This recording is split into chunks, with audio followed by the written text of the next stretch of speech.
o passado simples, né, é aquilo que aconteceu no passado, né? A gente não tem como voltar. Passado simples é aquilo que tá lá atrás, que ficou pra trás. São alguns hábitos e ações que aconteceram. Então eu vou começar explicando aqui pra vocês a estrutura do simple past, né, do passado simples, de qualquer verbo que não seja o verbo to be, tá? Por exemplo, o verbo estudar, eu estudei, por exemplo, eu trabalhei, eu comi, né? Qualquer verbo desses no passado. Então, bora lá começar. Bom, o passado simples de qualquer verbo, né, tem 3 formas também. Não é só o presente simples que tem 3 formas, o passado simples também tem 3 formas. E no passado simples, nós temos a forma afirmativa, né? Aqui no quadro tá positiva, mas afirmativa. E eu estou afirmando que eu fiz alguma coisa no passado. Então, eu falo, eu trabalhei, como tá aqui na tabela. I worked. Eu trabalhei. Tu trabalhou. You worked. Nós trabalhamos. We worked. Eles trabalharam. They worked. Ela trabalhou. She worked. Ele trabalhou. He worked.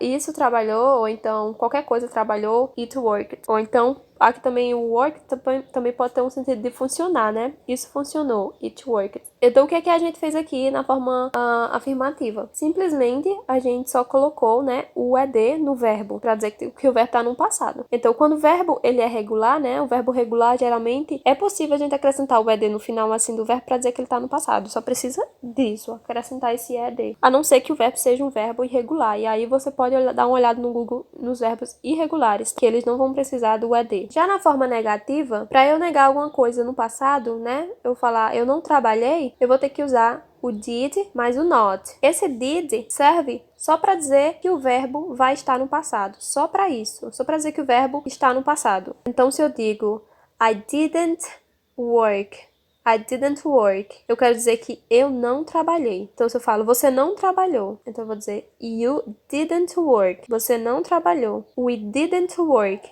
Nós não trabalhamos. Vamos aqui pro she. Ela não trabalhou. Vai ficar she didn't work. Então, na forma negativa, né, do passado, do simple past, a gente vai usar o did mais o not, para dizer que o verbo tá no passado. Então, o verbo work vai ficar na forma original. A gente não vai precisar colocar um ed, porque já tem o did que tá dizendo que ele está no passado, certo? Para fazer uma pergunta no passado, por exemplo, eu trabalhei ontem? Tipo, você se pergunta se você fez alguma coisa ontem, entendeu?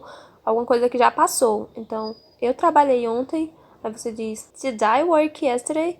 Ou então, você trabalhou ontem? Did you work yesterday? Entendeu? Você tá usando o did para dizer que você tá fazendo uma pergunta no passado. Então, para todas as pessoas, eu, você, tu, ele, ela, nós, vós, entendeu? Para todas as pessoas, nós vamos usar o did no início da frase para fazer uma pergunta no passado. E o verbo não muda, certo? O verbo não muda, ele fica na sua forma original. Mas, como sempre, há o verbo to be, né? Para trazer uma complicada pra gente. E o verbo to be é um caso à parte. Trouxe uma tabela para vocês para apresentar o verbo to be no passado simples dele. O verbo to be é só um verbo em específico, tá? Um verbo que tem suas peculiaridades, mas a gente precisa aprender porque ele é um dos mais importantes, né, do idioma, porque a gente usa bastante. O verbo to be no passado, né, a gente vai estar usando o was e o were. Então é muito fácil, é só observar a estrutura.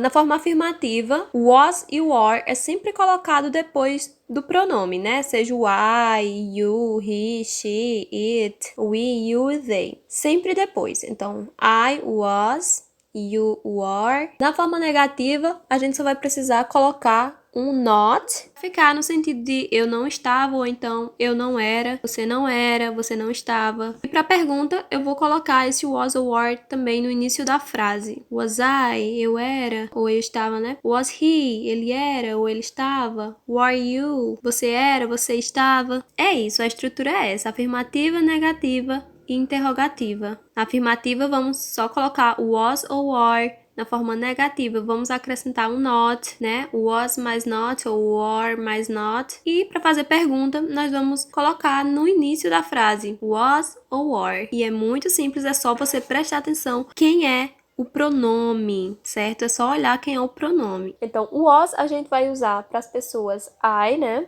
Eu, ele, ela ou isso. I, he, she, it, nós vamos sempre usar o was. Mas pra you, we, they, nós sempre vamos usar o were. Então, é isso. Eu espero que esse vídeo tenha ajudado a vocês. Não esquece de dar uma olhada no Google sobre os verbos regulares e os verbos irregulares, como eles ficam, porque é muito importante isso. Eu não quis colocar aqui pra não confundir vocês, tá? Até o próximo vídeo. Se você não assistiu o anterior, vai lá e assiste.